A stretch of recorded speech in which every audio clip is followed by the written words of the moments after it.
Hi, this is Misha और आज हम लोग कर रहे हैं क्लास 9th का चैप्टर 7 ट्रायंगल्स का introduction. Triangle is a closed shape with 3 side. Triangle क्या होता है? ट्रायंगल एक बंद शेप होती है जिसमें 3 साइड होती हैं। इस तरीके से 3 साइड से बंद एक आकृति को ट्रायंगल कहते हैं। Triangle can be classified in 2 ways. Triangles को हम 2 तरीके से पहचान सकते हैं, बाय साइड्स एंड एंगल्स। इसके साइड से और इसके एंगल्स से। तो ट्रायंगल की साइड्स कितनी होती हैं? 3, 1, 2, 3 और इसके एंगल्स कितने होते हैं? 3, 1, 2, 3। तो इस तरीके की आकृति को हम ट्रायंगल कहते हैं। अब हम पढ़ेंगे टाइप्स ऑफ ट्रायंगल्स। जो ट्रायंगल्स होते हैं वो कितने टाइप के होते हैं? साइड से। साइड जो होती हैं उसके हिसाब से जो ट्रायंगल्स होते हैं वो कितने तरीके के होते हैं। तो पहला होता है इक्विलेटरल ट्रायंगल। इक्विलेटरल ट्रायंगल क्या होता है? इक्विलेटरल ट्रायंगल वो होता है जिसमें ट्रायंगल की तीनों साइड्स इक्वल होती हैं, उसको हम इक्विलेटरल ट्रायंगल कहते हैं।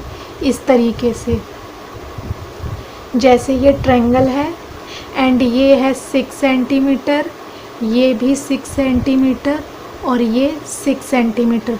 तो जब इसकी तीनों साइड्स इक्वल होती हैं उसको हम कहते हैं इक्विलेटरल ट्रायंगल। अगला है आइसोसेलेस ट्रायंगल।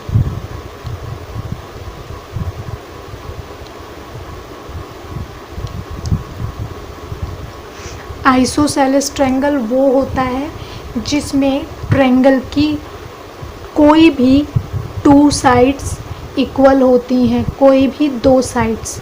जैसे ये है 6 सेंटीमीटर एंड ये 6 सेंटीमीटर एंड ये 3 सेंटीमीटर। तो कोई भी 2 साइड्स जब इक्वल होती हैं तो उसको हम आइसोसेलेस ट्रायंगल कहते हैं। एंड थर्ड होता है scalene triangle.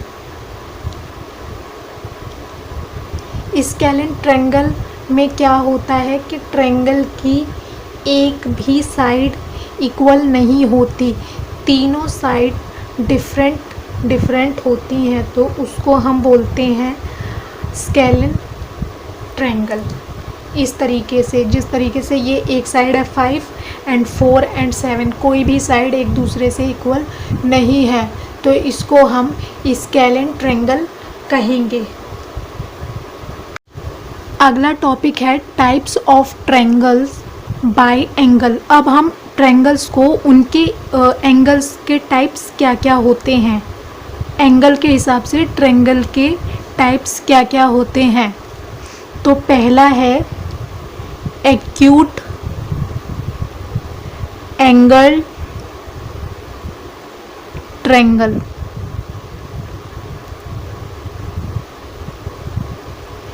Acute angle triangle में क्या होता है कि जो ये एक्यूट एंगल ट्रायंगल होते हैं इसके एंगल जो होते हैं वो 90 डिग्री से कम होते हैं, मतलब 90 डिग्री से छोटे होते हैं। इस तरीके से जैसे ये है 50 डिग्री, ये है 60 डिग्री और ये है 70 डिग्री। तो ये जो इसके तीनों एंगल्स हैं ये तीनों के तीनों 90 डिग्री से कम हैं, तो इसको हम बोलते हैं एक्यूट एंगल ट्रायंगल। अगला है राइट एंगल ट्रायंगल। इसमें क्या होता है कि जो ट्रायंगल होता है उसका कोई भी एक एंगल 90 डिग्री का होता है, कोई भी एक एंगल 90 डिग्री का होता है उसको राइट एंगल ट्रायंगल कहा जाता है। अगला होता है obtuse angle triangle. Obtuse angle triangle में क्या होता है कि कोई भी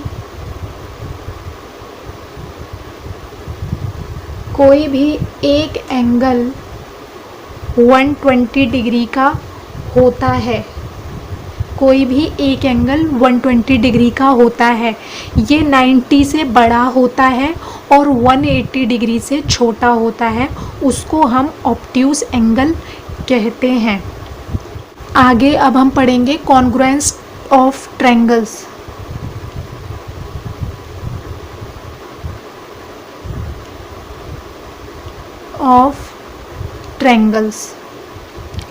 अब ये क्या होता है, तो it means equal figure whose shapes and size are both same। इसका मतलब होता है कि कोई भी दो इक्वल फिगर जिसकी शेप और साइज दोनों की सेम हो उसको हम कॉन्ग्रुएंस ऑफ ट्रायंगल कहते हैं। जैसे हमें ये दो ट्रायंगल दे रखे हैं, इसका नाम दे दिया ABC एंड इसका PQR। अब क्या हुआ, इसकी साइड है 4 centimetre, 5.5 centimetre, 5 centimetre, 4 centimetre, 5.5 centimetre and 5 centimetre. अब ये वाली साइड इस साइड के इक्वल है, ये वाली साइड इस साइड के इक्वल है एंड ये वाली साइड इस साइड के इक्वल है। तो इसमें क्या हो रहा है कि ये जो दोनों ट्रायंगल हैं ये एक दूसरे के इक्वल, एक दूसरे के जैसे इनकी शेप भी है और साइज़ भी है, ये दोनों सेम है।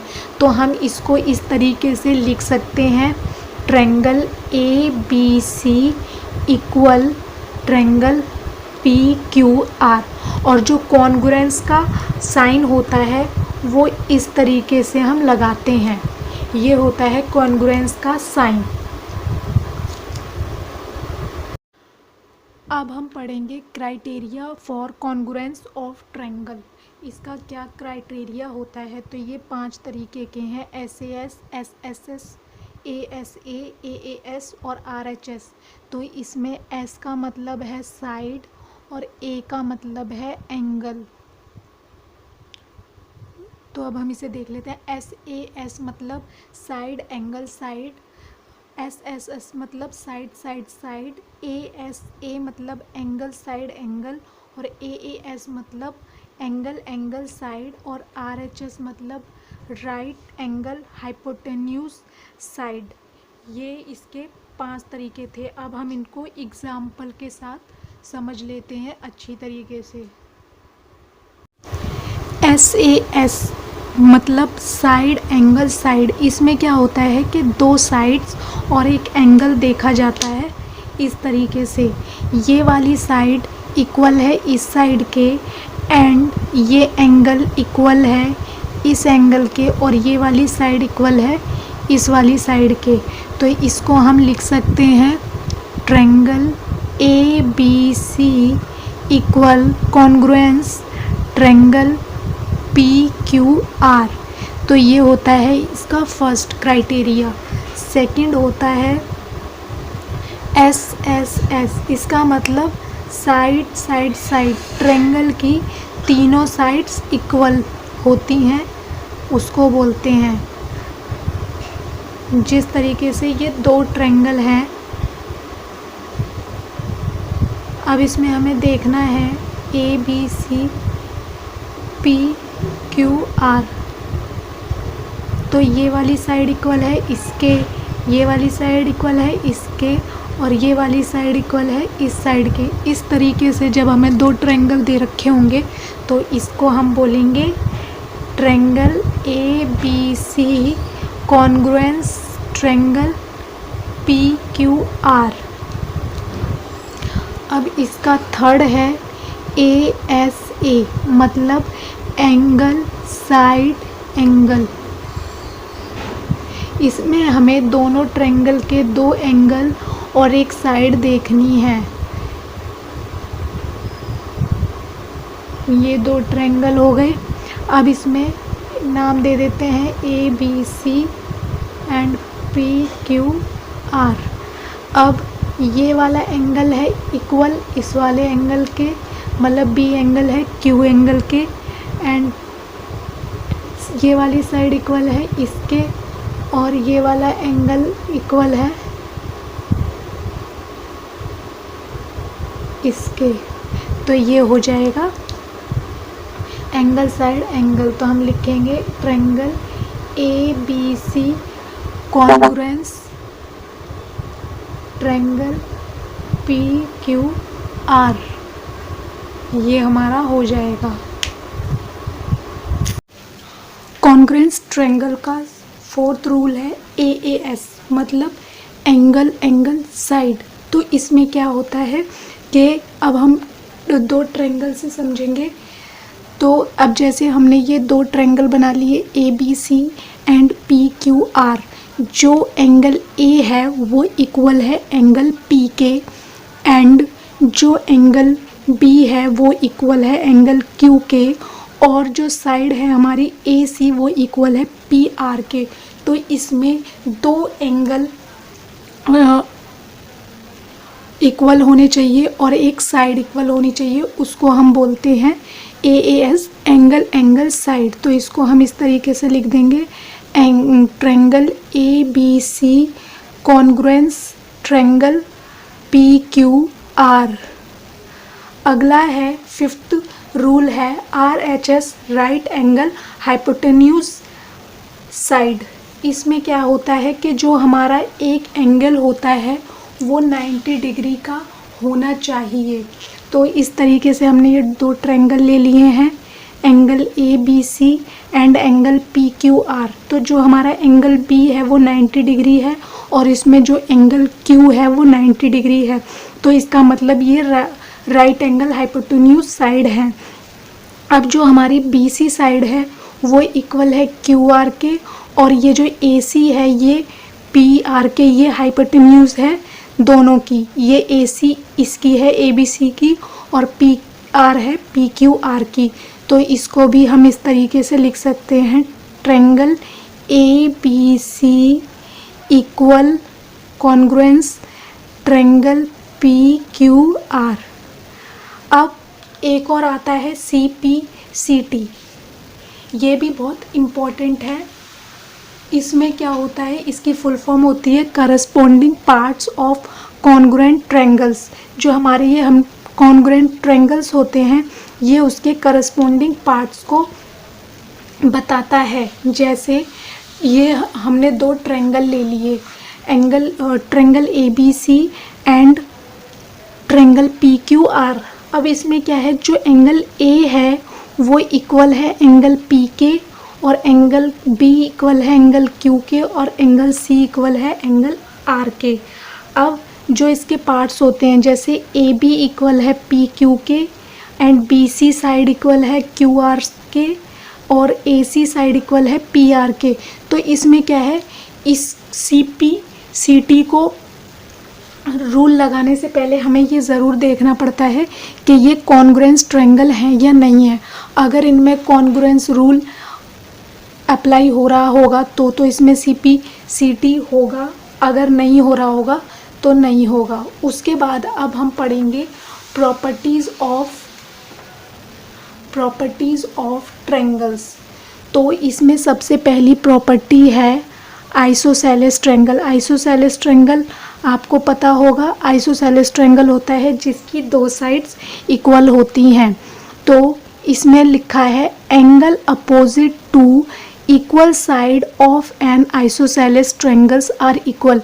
इसमें बोला है कि जो इन साइड के अपोजिट माने इस तरीके से ये वाला एंगल और इसका अपोजिट ये वाला, तो ए बी का अपोजिट होगा एंगल सी और ए सी का अपोजिट होगा एंगल बी।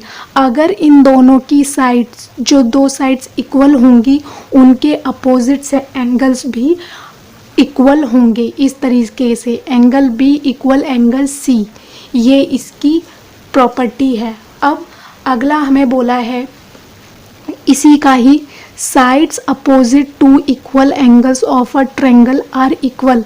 अब इसमें हमें ए बी सी ट्रायंगल दे रखा है, इसमें एक एंगल है एंगल बी और एक है एंगल सी। अब इसमें बोला है कि जो इन एंगल की अपोजिट साइड होंगी, इस तरीके से एंगल बी की अपोजिट होगी एंगल ए सी और एंगल सी की अपोजिट होगी ए बी। तो जो इन एंगल की अपोजिट साइड्स होंगी वो भी इक्वल होंगी, इस तरीके से ए बी इक्वल ए सी। उसके बाद अब इसकी कुछ इनइक्वालिटीज़ भी हैं ट्रायंगल की, वो पढ़ेंगे। जैसे इसमें बोला है angle opposite to longer side is larger. इसमें हम एग्जांपल से समझते हैं, ये हमारा एक ट्रायंगल है X Y Z. Angle opposite to longer side is larger. इसमें हमसे बोला है कि जो लंबी वाली साइड होगी उसके अपोजिट में जो एंगल बनेगा वो लार्ज होगा, ये हमें इसमें बोला है। जैसे हमारी लॉन्गेस्ट साइड है एक्स जेड, तो इसका अपोजिट एंगल बन रहा है एंगल वाई, तो इसका मतलब जो एंगल वाई होगा वो लार्जर होगा एक्स जेड की तरह, उसकी साइड की तरह। इसी तरीके से अगर हम ले लें हमारा एंगल एक्स वाई का, हम अपोजिट एंगल देखें तो बनेगा जेड, तो वो होगा सबसे छोटा, क्योंकि ये एक्स और वाई जो साइड है वो छोटी हैं। तो इसी तरीके से लंबी साइड का एंगल बड़ा होगा और छोटी साइड का एंगल छोटा होगा। अगला है side opposite to larger angle is longer. जो साइड्स होंगी अपोजिट एंगल की, जो हमारी जैसी साइड है उसका जो अपोजिट एंगल होगा वो लॉन्गर होगा। इसमें ये बोला है, जैसे हमने लिया एंगल क्यू, तो इसकी अपोजिट साइड क्या है पी आर, तो ये क्या होगा और लॉन्गर होगा।